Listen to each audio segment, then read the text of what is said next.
However, sabi ni Alvi Tangkol, the percentage values made me raise my eyebrows in disbelief. The turnout for senators and the turnout for party list representatives are exactly the same. Correct. Ha? Okay. Oo. Sabi niya, I waited for the other COCs and these percentages are always identical. Correct. So now comes this, my fourth comment. This is statistically improbable. Improbable. Improbable. Almost impossible na. Yeah. Ano? Bakit? Meaning, it is nearly impossible for it to happen. Does this mean that every voter who voted for a senator also voted for a party list? Previous poll experience tells us that most people do not vote for a party list. Yes. For this election, the turnout is the same for senators and party list. For all jurisdictions. This is really impossible, sabi ni Alvi Tangkol. At hindi na yan bago. I've got someone waiting for me. When I see her, I know that she'll say, hey, hey, hey, it's a beautiful day. Hot, hot, hot, beautiful Sunday.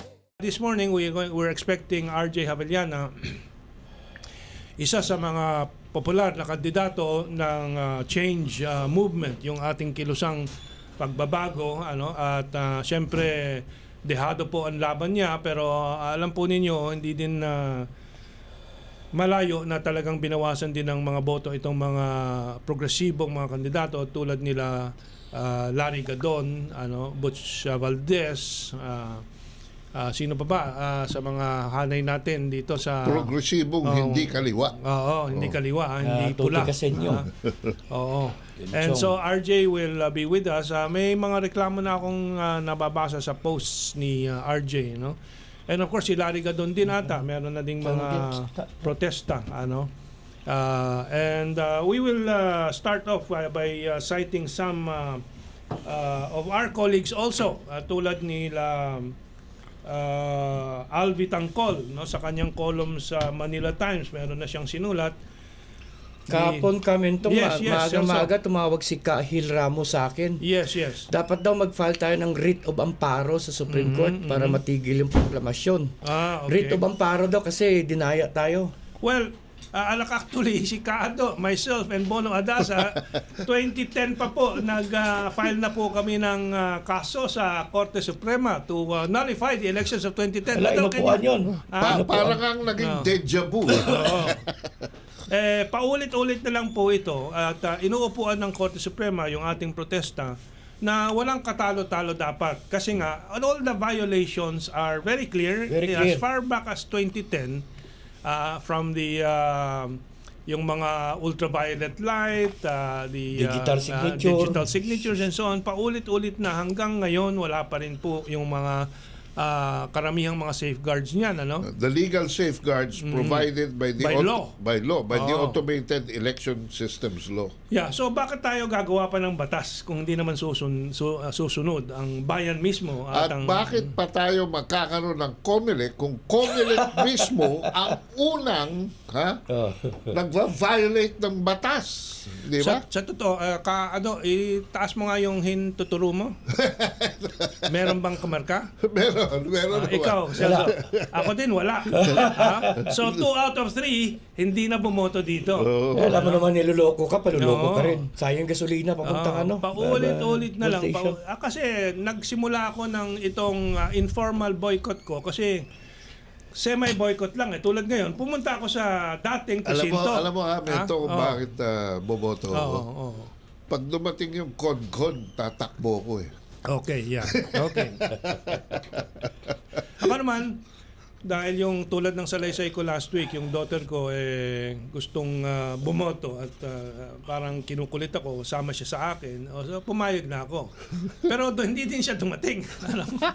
So hindi rin natuloy. Hindi din siya natuloy. Ako naman, half-heartedly, sige, pumunta ako sa presinto. Nilipat naman pala sa barangay hall na. Una-una, kainit-init, pumunta na ako doon sa dating presinto, inilipat na hindi natin alam, hindi ko alam, ano?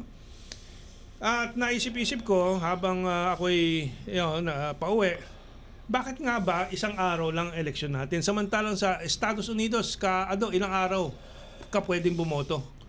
Well, May period yan, di ba?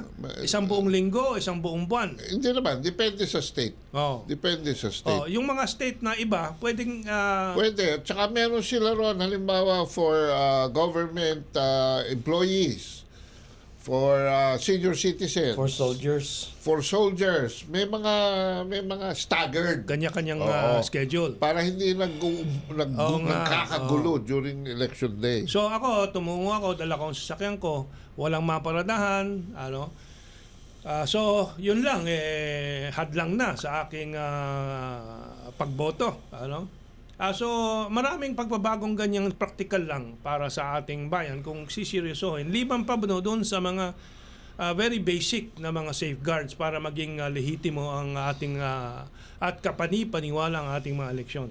Pero ito po, tatlong mga kasama natin po, ano, unang-una si Albi Tangkol, may maraming tanong. Si Nelson Celis na naging panauhin natin nung nakaraang linggo, ano, na interview sa napakaraming himpilan tungkol dito sa meet me rooms, no, with undeclared servers used in this election, ano, yung transparency server, ano. Yes. So, si Albi Tangkol andito, babasahin natin yung ilang mga issues niya dahil siya ay election lawyer din at may dalawang kliyente at may mga tanong siya. Si Al, ang kaisa-isang internationally accredited na pwedeng gumawa ng forensics na mga computer dito sa ating bansa, especially relating to election matters. Si Lito Averia sa Manila Times column niya. Ano yan? Contradaya at AES Watch. Sabi niya, it is the fourth time that the same system was used, but the conduct of elections on May 13, 2019 was marred by vote counting machines breaking down or malfunctioning. Walang pagbabago. Hindi lang may pagbabago. Mas malala. Lumala. To become worse. 2 to 3 times more than similar incidents in 2016 in the 2016 national and local elections. Nagtriple. Ang dami ng mga kasiraan or malfunctioning. Alam mo kami itong racket nila na sa gagamitin halimbawa for the first time yung mga PICOs or vote counting machines, no? And then on the next election, no, ang paggamit doon sa unang gamit, i-lease natin. Sa succeeding election, bibilhin na natin yung mga machines. Now, dyan pa lang sa procedure na yan, marami nang reklamo sila Lito Averia at yung AES Watch at yung Philippine Computer Society. Because when you use these machines and expose them to the elements for the second time after having used them, no, it will definitely have a different performance for worse. Kasi hindi na siya as hindi speak bago. and span. Simple. Hindi na bago. Hindi na bago. Bakit mo pa bibilhin? Used car na siya. Hindi ba napakalinaw na panggogoyo sa publiko, sa taxpayer at napakaraming mga opisyales na may katungkulan na kasabwat dito sa panlulokong ito. At hindi lang yan basta panggugoyot panluloko. Yan malawakang korupsyon.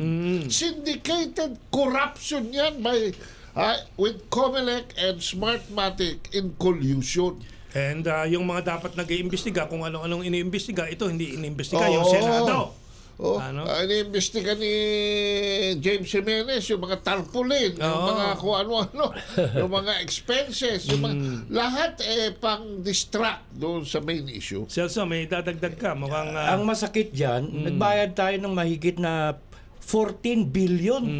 Tapos ito yung makukuha natin na serbisyo. We pay more and we get lousier. Yan ang mga katotohanan po rito. And si Lito Averia is discussing some of these. No? Tapos sabi niya, dagdag, low quality markers, and ballot paper causing bleed through. Corrupted SD cards na naman. Tuwing election may corrupted na daan-daan, libo-libong SD cards. Ano ba ibig sabihin ng SD card? Super daya card? Ayun, super daya. Ang nangyari naman dyan, simple din, para maintindihan ng mga kababayan natin. Nag-lowest bidder. Ang budget na nakatalagay is about 80. Around 80 per. 80 million. The winning bidder got it for 29 million. So, at 1/4 the price. No, ito na. Hindi ba si Presidente Duterte mismo ay hindi naniniwala dyan sa lowest bidder na yan? Precisely because, like in this case, hindi nga naman yung maximum efficiency ang diniliver. Kung hindi, yun lang binayaran mo palpak. Nabawas ang kalidad. Alam mo kami, mula pa nung nag-automated tayo ng 2010, na kami nag-iikot na para ipaliwanag tong dayaan. Ang problema kasi, very technical yung issue, kaya hindi maintindihan ng karaniwang Pilipino. Ako mismo, minsan, uma-attend ako ng forum ng Philippine Computer Society, hirap nga akong sumunod kasi computer language. Ang kaigihan na nangyari recently, yung sa system of verification, yung resibo, iba yung binoto, iba yung lumabas. Yun, madaling maintindihan yun. Bakit ganon? Well, ituloy natin yung mga obserbasyon ni Lito Averia. The malfunctioning voter registration verification machines which caused the delay of voting in pilot areas. The most glaring and worrisome problem was the more than 7-hour period during which the public was kept in the dark about the results of the elections due to the failure in transmitting the election returns. Si James Jimenez, kinote niya, sabi ni James Jimenez, this was not a transmission problem, sabi ni James Jimenez. Sabi naman ni Lito Averia, James Jimenez said that the problem was in the program that pushes the data from the transparency server to the different media outlets. Isn't pushing the data from one point to another a data transmission issue? Of course it is. Kung meron kang James Jimenez na ganyan ang mga sagot. Kaya galit na galit si Toti kasi nung mag-hearing Sa Senado. Itong si Coco Pimentel, throughout his Senate presidency, never once tumawag yan ng meeting, ng Joint Congressional Committee on Oversight dito sa automated election. And finally, when Tito Soto became the Senate President, wala na siya nagawa. Tumawag na si Tito Soto. At doon, nag-testigo si Toti Casino at doon niya sinabi na ni isa dito sa mga COMELEC at sa nagpapatakbo ng Automated Election Systems Law, most of them are lawyers, but none of them are technically qualified and they don't even understand the intricacies, yung mga masalimuot na pagpapaganap ng isang eleksyon through the use of computers. Dapat nga kung 7 commissioners yan, dapat 4 dyan IT. 3 lang yung lawyer. Kasi, anyway, yung mga lawyer Marami namang lawyer dyan sa COMELEC. Tsaka mismo na yung COMELEC ang nagbabiolate ng law Di ba? So, bakit puro abogado pa? So, the whole thing really, tayo mga Pilipino are stickler for this rule-based, pero hindi naman tayo sumusunod sa batas at hindi natin ibinibigay doon sa mga kompetente ang pagpapatakbo ng mga hindi simple at komplikadong mga proseso katulad nitong automated elections. Okay. Ayan. Well, I wanted also to clarify to our listeners, our viewers sa internet, sa live streaming, na hindi po itong mga reklamador na nandito sa kasama ko, reklamador tulad nung mga madre, mga padre, pare, mga 8 diretso na kandidato na yung mga kaliwa na ngayon nagpipilit na mag-rally-rally laban daw sa COMELEC. No. Itong mga madre, itong mga Ocho Derecho, itong mga Dilawan, kanilang kinonsinti lahat ng mga kalokohang ito mula 2010, 2013, 2016. Ngayon lang sila nagrereklamo kasi hindi ayon sa kanilang kagustuhan. Pero tayo po, matagal na po. Ako 10 years na, more than 10 years. In fact, Kamentong, yung final nating kaso sa Supreme Court, tayong unang-una eh. Yes. Si Kabansa, Bodo Adasa, That's right. ikaw at ako, we filed this sa Supreme Court and we went precisely to the correct forum. Supreme Court. To the Supreme Court with the correct arguments and with the sufficient and overwhelming evidence that if the COMELEC itself does not follow the law implementing this electoral system, then it should be declared according to our prayer, di ba? That the 2010 election was indeed nullified from the very beginning. Ab initio. At saka hiningi natin na pawalang bahala yung proklamasyon, which nung una ang one of our avid supporters was Coco Pimentel. And then also the Senate President himself, Johnny Ponce Enrile. Pagdating na ron sa malap, medyo, alam mo, nagkaroon ng diferensya in less than a month. Nagkapasahan yata ng envelope sa Senado mismo. Yung Senate President who correctly observed na in the 2010 elections for 53 million registered voters, ang trinansmit ng Smartmatic na boto was more than 200 million. 256 million. Ayun, in fact, 256. 195. So, but nung after a few weeks, na tumahimik na siya. Ha? Yun namang si Coco Pimentel na masigasig para yung privilege speech. Tutok ng tutok.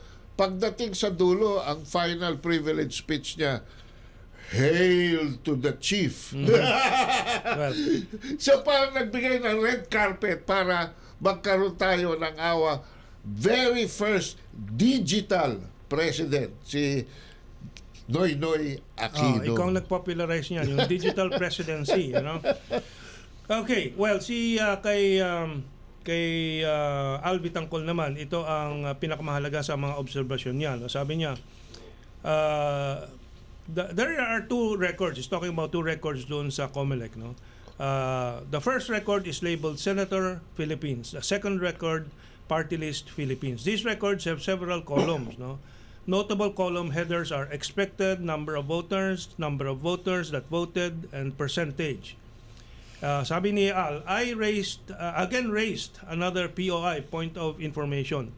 Is the expected number of voters actually the number of registered voters? This time they said that it is. How about the percentage? Is it the percent turnout? Again, the Secretariat answered in the affirmative. However, sabi ni Alvi Tangkol, the percentage values made me raise my eyebrows in disbelief. The turnout for senators and the turnout for party list representatives are exactly the same. Correct. Okay. Sabi niya, I waited for the other COCs and these percentages are always identical. Correct. So now comes this. My fourth comment.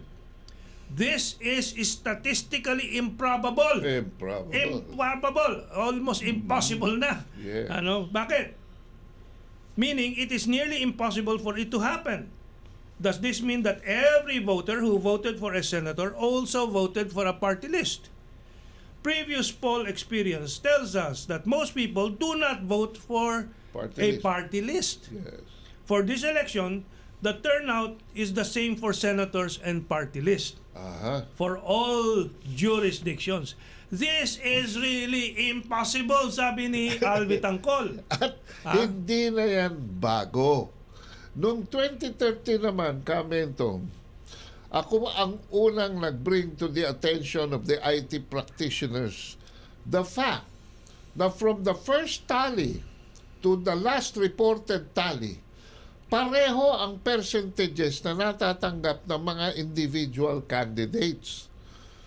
So, after almost 20 canvas reports, I had to draw a conclusion na pinasa ko na lang sa email dahil antok na antok ako at about 3:30 in the morning na nagmo-monitor ako. Pinasa ko ito kay Ernie Del Rosario, isang computer expert po. At si Ernie Del Rosario naman nagkomento at pinasa rin yan sa circle niya, including kabansa Lex Muga. And in a few days, we were able to find out that Lex Muga provided the formulation that was used. 60-30-10. 60% for the Liberal Party, 30% for UNA, and 10% for other candidates. Okay. And this pattern went through, pareho, from the beginning to the end. And alam mo ba, Kamento, ang lumabas ngayon? Ganun na naman. So that, in the following forensics and studies by no less than Alvi Tangkol, Glenn Chong, and all these people in the Philippine Computer Society, together with Toti Casino, they were able to identify what is now known as Q servers, which in my logical evaluation I called default programming. Ano po ibig sabihin nun, mga kabansa? Dapat, pag pindot ng send sa presinto, diretso po yan sa dulo because wala nang short stop ito eh. Kaya nga tayo nag-automation eh, ha? Andito na po si Ginoong RJ Javeliana, ang moderno o napapanahon na Andres Bonifacio. Nakapula na anong tawag dito? Handkerchief. Handkerchief sa leg at saka yung yung shirt na yan, patad anyway, Kamiso Chino. Kamiso Chino. Okay. RJ, we want to hear your experience in this fight, But first, magkape ka muna. Meron tayong siomay at siopaw galing Gotoking. Ewan ko kung nakapag-breakfast ka na. Maraming salamat po muli, Kamentong, sa inyong pagbubukas ng pintuan sa isang makasaysayang programa na ito. Maraming salamat po at mabuhay po kayo. Okay. So, RJ, pwede na bang magsalaysay ka? Tapos na yung mga ban sa mga pananalita ng mga kandidato. Sige, go ahead. Una po sa lahat, para sa akin, yung resulta ng halalan na ito, simula't simula pa, ang tindig po ng aming partido, ito po yung katipunan ng Demokratikong Pilipino, ay bit-bit namin dun sa tatlong pangunahing issue. Isa po dun sa issue na ito ay yung dayaan ng halalan o issue ng Smartmatic. Ang aming pananaw po sa issue ng Smartmatic, una po sa lahat, ito ay nilabag niya ang konstitusyon natin dahil hindi po pwede na isang dayuhang korporasyon ang magmando ang mga siwa sa isang halalan na napakasagrado sa ating mga Pilipino. So ito po, una sa lahat, ito ay issue ng soberenya, issue ito ng kalayaan ng ating bansa na hindi po pwede na ipasa ng COMELEC ang otoridad ng mga siwa ng eleksyon sa isang dayuhang kumpanya.